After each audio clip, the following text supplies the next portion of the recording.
Okay, so the situation is my brain, or what I think it's my brain. Basically, I have a weird thing where I get headaches when I'm obviously like most of it people get it anyway. But when I'm too tired, I get headaches. But also the problem I have is that if I stay in bed when I wake up for like 20 minutes or 30 minutes more, I get a headache too. And that stays for like the rest of the day and kind of ruins everything for me. So I came to like learn how it works and like go around it. So I know if I wake up at 4 a.m. or 5 a.m., I have to get up. If not, it's going to be like kind of like a bad day. So the last week or so I've been getting this headaches like very it's been like almost every day getting a headache, which is hasn't been fun.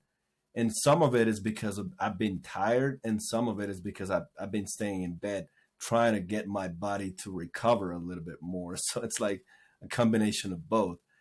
And I got to the point where in my thoughts, I'm like tired of it already. So it's like I'm like trying to like fight it against my brain and my body and telling it like it's enough. Like I need you to like I need my brain. Like that's kind of like the thought that I landed in. It's like I want my brain to feel rested after a night of sleep, like last night, for example, or something like that. So I think that's the one I would like to work on. Okay. Yeah. Good one. Can relate. So, you want your brain to feel rested after a night of sleep. Is that true? Yes, definitely. And can you absolutely know it's true? You want your brain to feel rested after a night of sleep.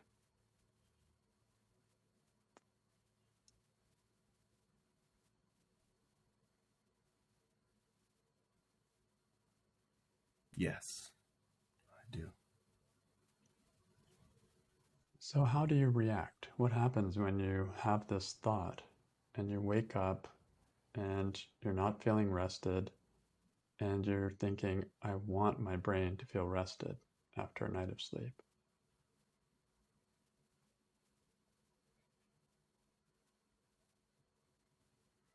I start feeling judgmental right away, like blaming my body and my brain for not being able to get the rest or like have that sensation of being rested after a night of sleep.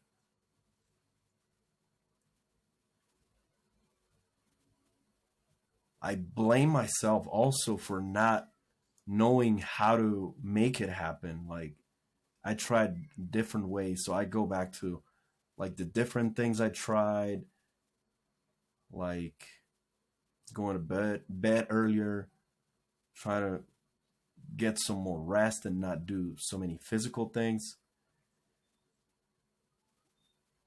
So it goes back like into a circle, and I'm just like there wondering what else can I do, and I don't seem to find the answers. So it's like powerless because I can't seem to figure it out.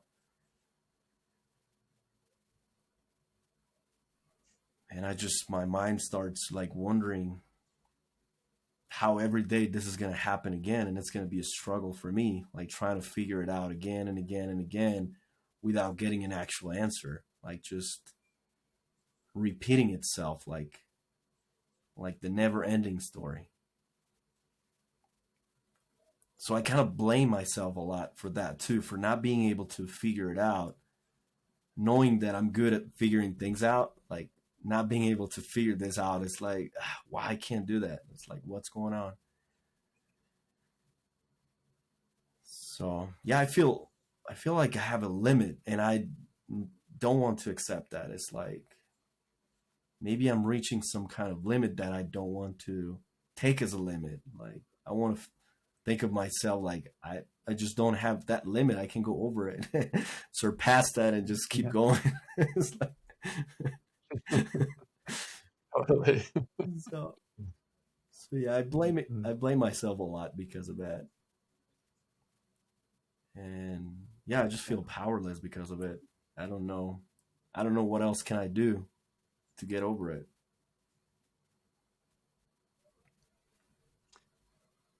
So, who would you be without this thought?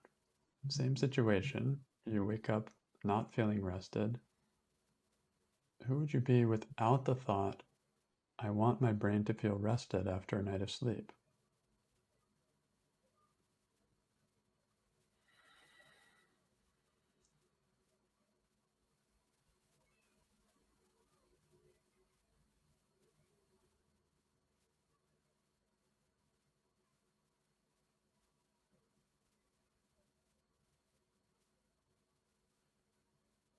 Hmm.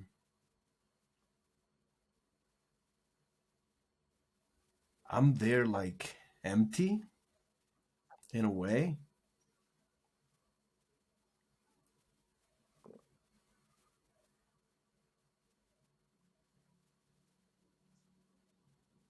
Feel like no judgments are there because I don't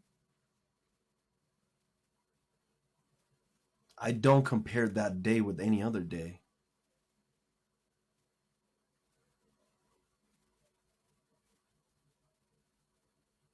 So it's like acceptance in a way, but it's weird because it's not accepting in a way. For me would be comparing it to something else, and I'm not, without the thought, I'm not comparing it to anything else. So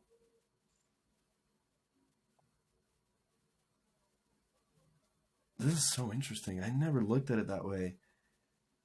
It's like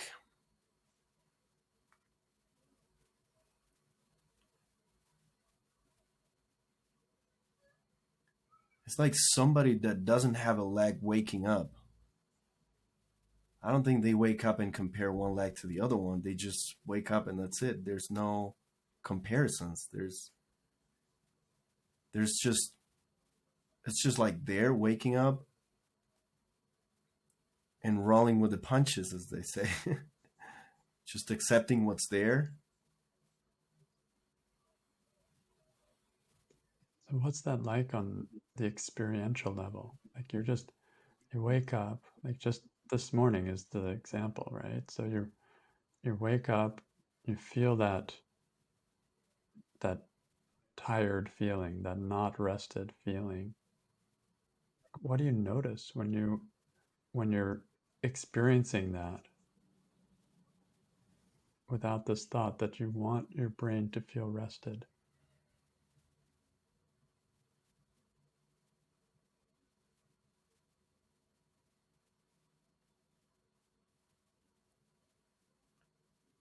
I'm more open. I'm not close to.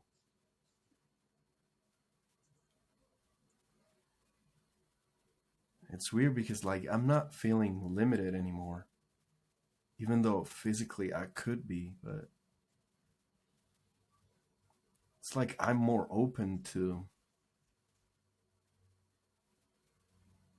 do the things that I need to do during the day. And without the thought, I'm just willing to do them. Before, I would like kind of like complain about it and go back and forth between the thought and the reality and all that. But without it, I'll just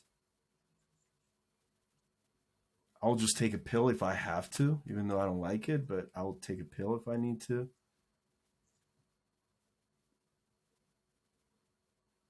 I could even just take a nap. I would be more open to do that because that usually helps too. Like a 20-minute nap, I'll be open to do that.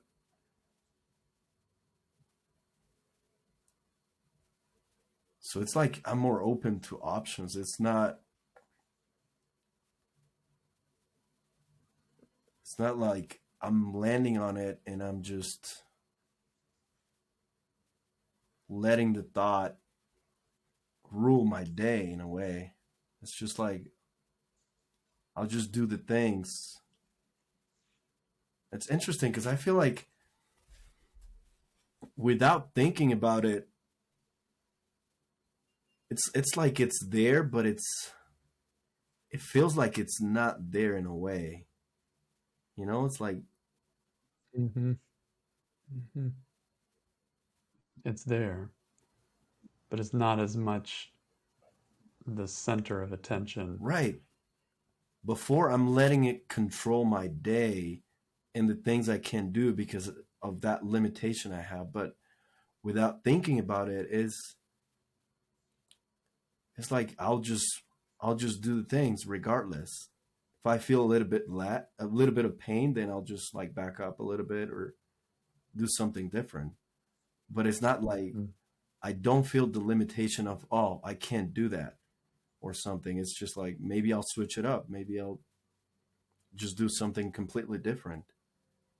But I don't feel limited, which is really weird. It's a weird feeling after feeling after feeling so limited. Yeah. Well, it's so interesting to just hear your experience, because it's the same situation we're looking at. You're just as tired, right? Nothing has changed physically about your night of sleep at all.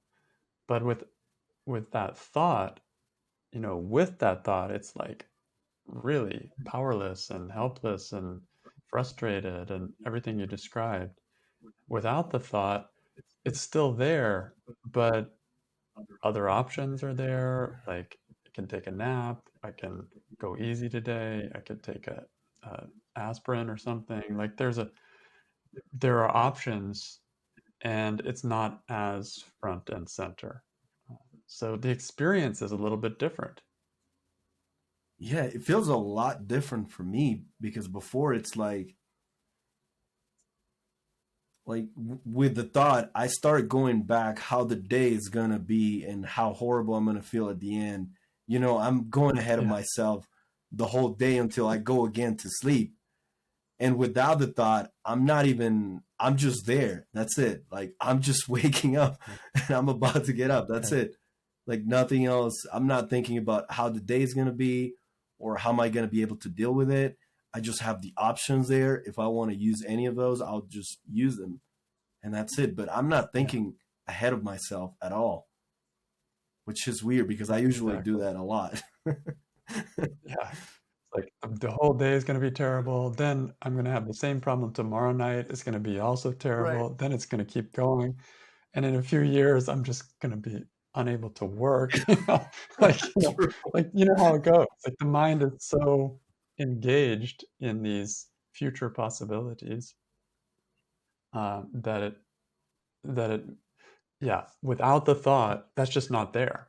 And it's just, okay, feeling a little tired. Wonder how things will go. That's so interesting because, like, I can't even physically feel the relief on that. It's like before Weird, I'm right? like tightening, Physically. like my back is tightened and I'm feeling like, ugh. And without it, it's like loose. It's like, Right, right. that's so interesting. Cool. So the power of a thought, that's what we see over and over in this work, how one thought changes the experience. It's not the whole story. The physical has its thing, but this also has its effect, the thought. So how would you turn the thought around? I want my brain to feel rested after a night of sleep. First one will be I don't want my brain to feel rested after a night of sleep. Okay. So this and is the opposite, like fasten your seatbelts. Let's see where we go. and that feels just true because it doesn't. Like right now, the reality is that it doesn't. If I look at it that way, so Mm, it's just the reality of the situation, and it is what it is. The other one is that even though it's my brain, I don't control it. Like it's not right. like I can move my hand and grab it and like switch it somewhere else or like make it go to sleep fully or nothing. it's like it's not my business because I can't control any of that. Like, Yeah. Yeah. I like that. Yeah, it's not my business. I can't control it. Anything I can't control is not my business. right, So wanting it to be different and it's not something you can control is a setup for a lot of frustration. right. It's like feeling I want to be smarter. Like it doesn't work that way. It's Oh, like it's not. yep, yep, Wow. exactly. So I don't want my brain to feel rested after a night of sleep. Feels like I'm just joining in with the reality of my brain today. It's not so rested. Hmm. So let me be with it because it's easier, more comfortable, more gentle to be with it as it is than to fight with it and want it to be different and cause even more stress on Right. top of it. Yeah. And another one would be I don't want it because it's like a puzzle for me too. You know, it's something that I'm trying to figure out how to make it rest better. So it's that's like some sort of challenge for myself as well. So if I don't have it, then I will lose that part. So it's kind of like I want it to not feel rested so I can figure it out how to do it and then kind of like achieve something, I guess, or something like that. It's like I Hmm. want to figure it out Hmm. kind of thing. Yeah, those kind of challenges are interesting. I think of, for me, I had so much trouble with my digestion for years and years, and then just slowly figured it out. And it's like I don't have any issue anymore. And it's like it's cool to like chew on that problem for years, even though it's slow, feels like, progress is slow, but it's a big thing to figure out. So Yeah. you don't have to do any crossword puzzles because you have this one to work on. True. It's a big one. That's right. I don't want my brain to feel rested. Are there any advantages to waking up and not feeling rested? Are there any advantages for you some way?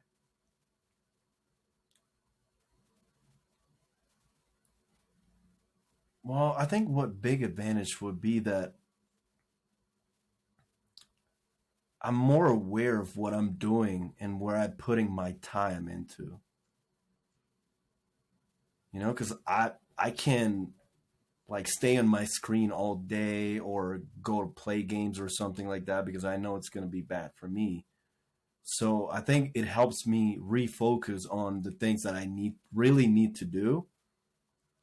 Mm. And on the other side, it's like kind of like a warning call if you want. It's like if I'm feeling that tired, then maybe I'm doing something wrong and I need to figure out how I'm going about my day to maybe slow down a little bit on some things or maybe Mhm. switch some things up. So yeah, it's like a little knock on the door, you know? So I think it's helpful to have it too. Yeah. Like we want to not have it, but having it, maybe pointing out something, it's like a little warning light on the car, Hmm. just tells you there's something, you should check it out. There's low oil. Right. And you can still And keep going and it's not going to damage anything, but it's like, hey, watch out. Maybe you need a little bit more right, sleep, 10 minutes, 30 minutes, or whatever. right, right, right. It's exactly like stressful thoughts. They're like Byron Katie often talks about them as the alarm clocks, they're there to show you something stressful, what's going on, go in and check it out. The same with the body or with the routine or something. Like, okay, I'm consistently tired, not getting enough rest. So what is that? There might be something to learn, Right. to adjust. So it's an advantage to have your brain feel not rested in a strange kind of way because it's giving you the feedback to look into it and yeah, maybe like you said, maybe letting go. Like this is the kind of thing that makes me choose my priorities, say no to some things, um, and restructure how I live in my day Mhm. that works better for me. Yeah, I think it's a great call. So just listen for the signs. Here it is, right? If I want the sign to just go away, then it's frustrating because I actually got a really good alarm clock that even when I try to shut it off, it gets louder. Right. It'll just keep coming louder and louder. That's you pay a lot of money for that kind of alarm clock. And so you can't shut it off. You try to for a while, but something is wants to be known. So what is it? Right. So I want my so this is a very strange turnaround, right? At first, like I want my brain to feel sorry, I don't want my brain to feel rested after a night of sleep. Of course I want it to feel rested, but when it doesn't feel rested, I want that because I want to know there's something going on. Right. Don't look at it as a bad thing. Just like try to look for what it's trying to tell you and the positive on it. So, That's right. It reminds me of those people that are born without any pain receptors. They don't feel pain at all. Seems like, oh, wow, lucky them. But they usually don't live past maybe 10 or 12 years old, if that, because they injure themselves. They don't even know. They touch the hot stove, yeah. they do something, they don't feel the pain. So pain is, in a way, helpful, even though we don't want it. Mm. Still good to have. It's feedback. Cool. Well, thank you, Edwin. Really good to dive into this, something that I think almost all of us can relate to on some level. Thank you.